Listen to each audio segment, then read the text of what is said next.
Cet extrait vous est proposé par Pangar, licence de fantasy immersive française.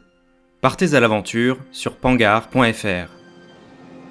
La moindre bourrasque lui est une issue, le moindre trou d'air, un refuge. Baladine qui lit dans le vent comme d'autres lisent dans l'encre, la brémisse australe a cette grâce presque trop diaphane pour survivre aux secondes. Tout au plus la vue se fissure-t-elle d'un éclair anthracite quand ce griffon la transperce avant de s'évanouir de rechef sur un ascensionnel dont il avait pressenti la ponctuation. Parviendrait-on seulement à tenir sa trajectoire ? Voici que la brémisse s'est réduite à un grain de poussière sur la toile du ciel. Voici qu'elle cabotine à des altitudes où son chevaucheur n'ose plus même imaginer qu'il a des poumons. Lors, la brémisse décoche sur sa cible, suivie à un déclic d'engrenage par une deuxième, à un battement d'horloge par une troisième, à un balancement de métronome par une quatrième. L'élégance qui cueillait le charme alentour devient vertige face à cette meute de lévriers lâchés sur la gorge d'un dragon, et s'esquisse la raison, qui leur fait surnom de poignards ailés. Son bec s'enfonce dans les chairs. Déjà, les courants l'ont soustraite à la riposte. À peine la douleur s'est-elle embrasée dans l'esprit de sa proie qu'elle en est détrônée. Une brémisse lui a perforé le cou, une autre crevé l'artère qui pulse hors de son corps. Un œil est tailladé par une autre, encore. Les bouts de feu s'en étranglent par 1000 plaies de soufre. Les varcanes en sont collines exsangues sous leur armure. Les fircanes eux-mêmes en lacèrent le vide, d'être plus lourds que ses plumes acérées, plus lents que ses acrobates, qui distancent les rafales et dispensent la mort. La brémisse est de ces beautés meurtrières que l'honneur indiffère, que la gloire laisse de marbre. Une traînée de victoires silencieuses attend le chevaucheur assez téméraire pour courtiser ses talents. Aux précautions dont elle voile ses activités, il semblerait que la brémisse couvre quelques mystères plus terribles que ses œufs. Sur ses quartiers plane un parfum d'énigme qui s'évente dès qu'on le respire. Quiconque y pénètre ne peut saisir qu'un friseli de plumes empressées avant de se sentir intrus parmi les statues. Son masque est d'une épaisseur telle que les érudits la crurent longtemps muette, et il fallut tout le parjure de chevaucheurs comme assermentés à leur monture pour porter preuve de son ramage. Car ce que la nature lui a ôté de fortitude fut rendu au décuple par les subterfuges, les ruses et les artifices. L'adversaire se méprend sur cette actrice qui fait appât de sa blessure, sur ces écrans de voilure fugitive qui se déploient, s'étiolent, tourbillonnent à en estomper le haut et le bas, le début et la fin, sur un griffon qui s'enfuit sous les frondaisons et mène à l'embuscade de son escadre.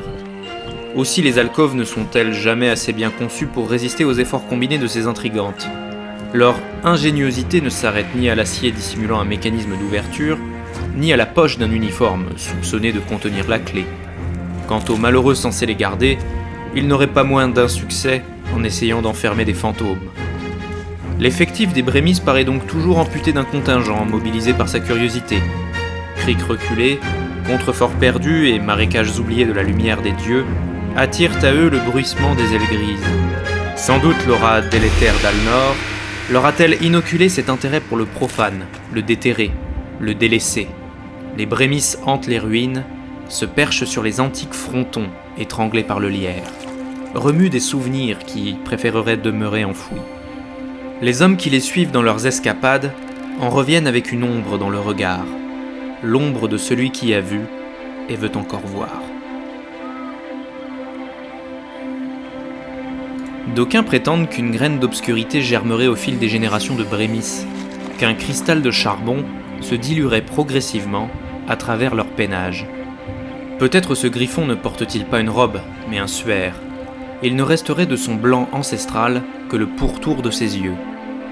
Camailleux de suie et de nuit sans autre étoile que ses iris violâtres ou mauves, les brémisses ont cette troublante assurance qui croît partout où les soleils renoncent à régner. Dans les nuées de plomb et les anfractuosités des apics, sous les nappes de brouillard et les canopées suffocantes. Il s'en faudrait que la nécessité de son alliance avec la couronne lantardienne s'effrite, et tomberait avec elle la ligne séparant la monture du prédateur, l'allié de l'ennemi. Un pacte sinistre paraît lier la fille au fils des marais. les Nevardari s'amouragent de ces charognardes, entreaperçut le bec foyant la carcasse d'un diable de tourbe, de ces silhouettes diffuses qu'appellent les rugissements d'éther, loin sous la terre. Nombreux les chevaucheurs de Brémis qui les eurent repoussés d'une torche brandie, lorsque leur jeunesse bravait les routes enténébrées. Plus nombreux encore, ceux qui offrirent le sacrifice d'une chèvre, d'un agneau, pour s'ouvrir l'école défendue par ces chasseresses qu'une haie de lance n'intimide guère. Trop profonde et veineuse pour que le casernement ne l'estompe, ce venin déteint sur le chevaucheur dont le verbe devient rare et la mâchoire dure. L'on ne saurait dire qui de l'homme ou de la bête est le plus féroce. Ainsi le commandement légionnaire a-t-il constitué des unités de Brémis, vouées à la traque des sorciers renégats, des monstruosités innommables, dans les abcès de magie instable, et les méandres où la fougue s'embourbe, puis disparaît. Nul ne songerait à servir dans ces enfers où la flore est un poison, la faune un assassin. Nul, sinon les damnés qui en ont fait leur foyer. Pourrait-on distiller l'âme de ce griffon, il s'en écoulerait suffisamment de malice pour animer une douzaine de corbeaux. Qu'une volée prenne escale dans une ville, les tuiles clapotent alors des Brémis légionnaires traçant la piste d'une étoffe, d'une breloque qui aura excité leur intérêt. Les rues se remplissent de ces galopines tapées aux angles des murs, disparues sur les toits sitôt leur indiscrétion découverte.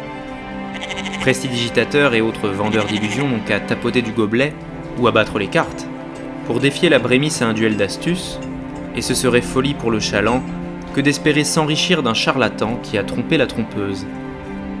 Quant aux flâneurs qui en croiseraient une au détour d'un carrefour désert, il leur faudrait soupeser les intentions de cette joueuse dont l'humeur est une pièce jetée en aveugle. D'avoir répondu à l'invitation d'une Brémis, plus d'un citadin s'égara dans son propre quartier. Beaucoup d'autres se réveillèrent d'une stupeur hébétée après des heures avalées à la poursuite de ces griffons clignotant comme une lune derrière les nuages. Il se raconte toutefois que l'habileté leur est loi, et qu'une Brémis vaincue à son épreuve récompense le méritant de quelques colifichets trop tentants pour sa serre chapardeuse. Et si impérieuse leur avidité, que l'étincelle du précieux suffit à leur service. L'enfant Nevardari ne court pas le pavé sans sa monnaie de Brémis, de petits disques peints de bronze, d'argent ou d'or, dont il règle le griffon qui l'escortera à son palier quand toutes les lanternes seront éteintes.